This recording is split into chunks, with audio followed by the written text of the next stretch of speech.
नमस्कार दोस्तों। आम आदमी पार्टी के राज्यसभा सांसद संजय सिंह ईडी की हिरासत में हैं, आप सब लोग जानते ही हैं। और कल उनकी कोर्ट में पेशी हुई थी और उनकी 14 दिन के लिए न्यायिक हिरासत और ज़्यादा बढ़ाएगी, मतलब ईडी की हिरासत में उनको 14 दिन और रहना पड़ेगा। 27 तारीख के लिए, 27 अक्टूबर तक के लिए वो ईडी की हिरासत में चले गए हैं।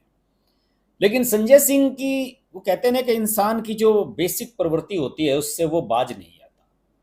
अब देखिए हुआ ये कि संजय सिंह को जब कोर्ट में लाया गया तो बाहर मीडिया भी खड़ी हुई थी, बहुत सारे लोग गैलरी में पैसेज में मिल जाते हैं अदालत की। वो भाषणबाजी करते हुए आए, अडानी को लेकर, मोदी को लेकर पता नहीं क्या क्या कहते हुए आए। बाद में उन्हें कोर्ट में पेश किया गया। जब उन्हें कोर्ट में पेश किया गया तो वहां भी वो शांत नहीं हुए। उनके अंदर का जो नेता था वो शांत नहीं हो रहा था, और क्योंकि स्वभाव से वो शरारती किस्म के हैं और आप सब लोग जानते ही हैं कि राज्यसभा में किस तरह का बिहेवियर उन्हें रहा है। सस्पेंड किए जा चुके हैं राज्यसभा से, पूरे पूरे सेशन के लिए उन्हें बाहर निकाला जा चुका है। पिछली बार भी मानसून सत्र में भी हुआ था एक बार ऐसा। उससे पहले कृषि कानूनों पर जब बहस हो रही थी, कृषि बिल पास किए गए थे, उस समय भी उन्होंने ऐसा ही किया था, उस समय भी उन्होंने निकाल दिया गया था। तो उन्हें लगता है कि जो आप सड़कों पर करते हैं, आम आदमी पार्टी के कार्यकर्ता जो सड़कों पर बवाल मचाते रहते हैं, वैसे ही वो संसद में भी कर सकते हैं और अदालत को भी उन्होंने शायद यही समझ लिया था। जब उन पर कल सुनवाई हो रही थी तो जस्टिस स्पेशल जज हैं M.K. नागपाल, उनकी अदालत में उनके मामले पर सुनवाई चल रही थी और उन्होंने वहां पर जो है अपनी भाषणबाजी शुरू कर दी। उन्होंने ये कहना शुरू कर दिया, आपको पता ही है कि मनी लॉन्ड्रिंग का मामला चल रहा है उन पर।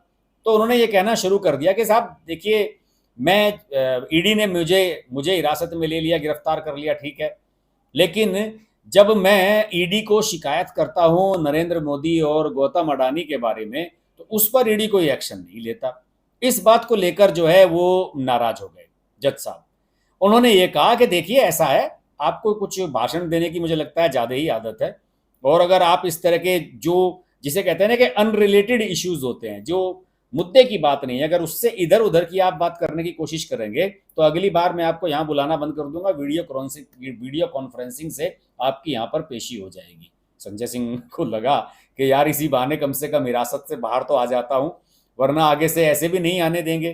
तो खैर वो माने नहीं, बोलते रहे। उन्होंने कहा कि जो ईडी है वो कायदे से एंटरटेनमेंट डिपार्टमेंट है, और पिछले 8 दिनों में जो मुझसे पूछताछ की गई है उसमें मुझसे कुछ नहीं पूछा जाता है। कभी तो पूछते हैं कि मैंने अपनी पत्नी को 10,000 रुपये क्यों दिए, और कभी उस मुझसे पूछे जाता है कि मैंने अपनी माता से पैसे क्यों लिए। इस तरह के मेरे से सवाल किए जा रहे हैं, जो मेरा असली केस है उसके बारे में मुझसे कोई सवाल नहीं किया जा रहा। और इस बात को लेकर मुझे लगता है कि जज साहब उनसे नाराज हो गए। उन्होंने कहा कि देखिए, सब लोग अपना काम कर रहे हैं, अदालत अपना काम कर रही है, ईडी अपना काम कर रही है, आपको भी अपना काम करना चाहिए। और उन्हें वैसे तो ये अगली सुनवाई 17 अक्टूबर को होगी इनके मामले में, लेकिन जो इन्होंने कुछ चैलेंजेस किए हुए हैं, कुछ इन्होंने अपनी तरफ से केस डाल दिया है ईडी के खिलाफ, उन सब मामलों की सुनवाई भी चल रही है साथ के साथ। लेकिन ईडी ने उन्हें कह दिया कि जाइए आप, और 27 अक्टूबर आपकी अगली डेट आपको दी, तब तक के लिए आपको भेजा गया ईडी की हिरासत में। देखिए, संजय सिंह को लेकर मुझे इस बात से हंसी आती है। संजय सिंह को सब लोग जानते हैं कि सुल्तानपुर में, उत्तर प्रदेश के सुल्तानपुर में एक सिनेमा हॉल में ये साइकिल स्टैंड का ठेका चलाया करते थे, पार्किंग का। और उस समय का दौर वो था, आपको पता ही है कि जो कोई बड़ी हिट फिल्म आ जाती थी तो उन फिल्मों में टिकट बहुत अच्छे बिकते थे।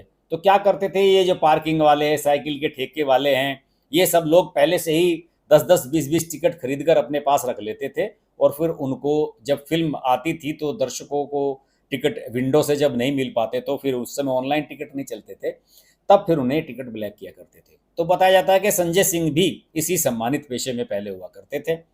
और आपको याद होगा, पिछले 2 चुनाव से मैं बात लगातार कहता रहा हूं कि अरविंद केजरीवाल ने उत्तर प्रदेश का प्रभारी बनाया हुआ है कि साहब आप उत्तर प्रदेश से, उत्तर प्रदेश के प्रभारी बनिए, और देखिए जिस तरीके से भगवंत मान चीफ मिनिस्टर बन गए हैं, एक दिन आपको भी उत्तर प्रदेश का चीफ मिनिस्टर बनने का मौका मिल सकता है।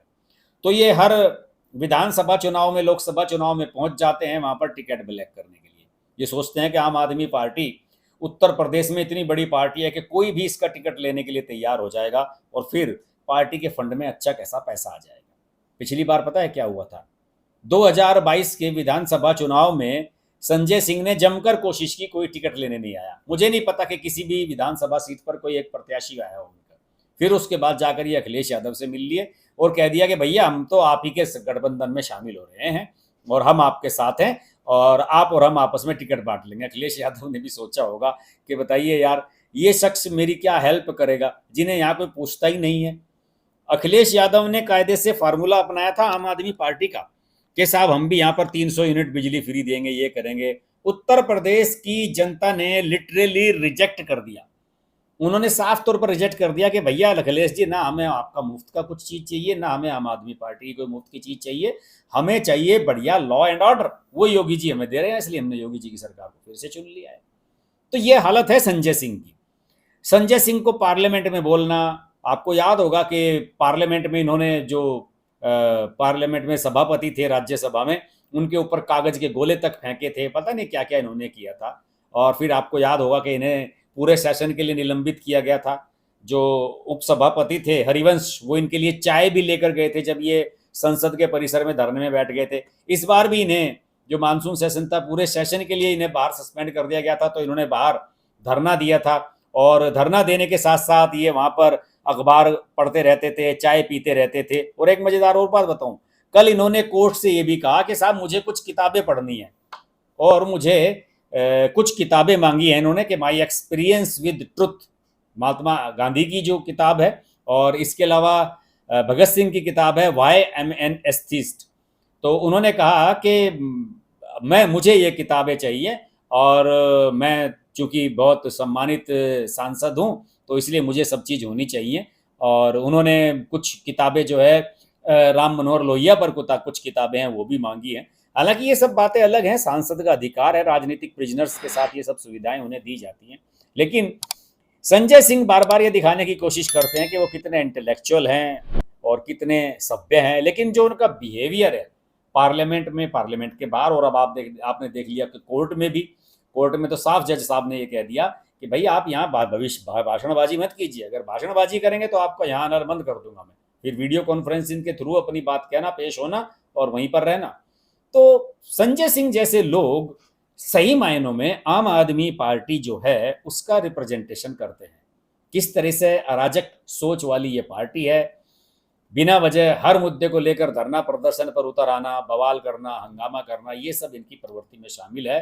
और संजय सिंह निश्चित रूप से मनीष सिसोदिया के बाद अरविंद केजरीवाल के सबसे खास आदमी हैं। कहीं के भी टिकट फाइनल करने हो, संजय सिंह की सहमति के बिना चीज़ें नहीं होती। संजय सिंह का अंदर जाना अरविंद केजरीवाल के लिए बहुत बड़ा झटका है। कोई कुछ भी कहे, लेकिन अभी संजय सिंह के बाहर आने की उम्मीद मुझे फिलहाल नजर नहीं आ रही है। देखते हैं संजय सिंह अपनी इस भाषणबाजी से बाज आते हैं या नहीं। लेकिन आप सब लोग मेरे चैनल के साथ जुड़े रहिए, और ये जो मेरा चैनल है हर्ष कुमार, इस पर हमारे लगातार वीडियोस आ रहे हैं, लाइव भी आते हैं। हम लोग देश के सभी राज्यों के चुनावों को इस चैनल पर विस्तार से कवर करते हैं, तो इसका एक भी वीडियो मिस नहीं कीजिए। इसलिए नोटिफिकेशन का बेल आइकन जरूर प्रेस कर लें। आपसे फिर होती है मुलाकात। नमस्कार।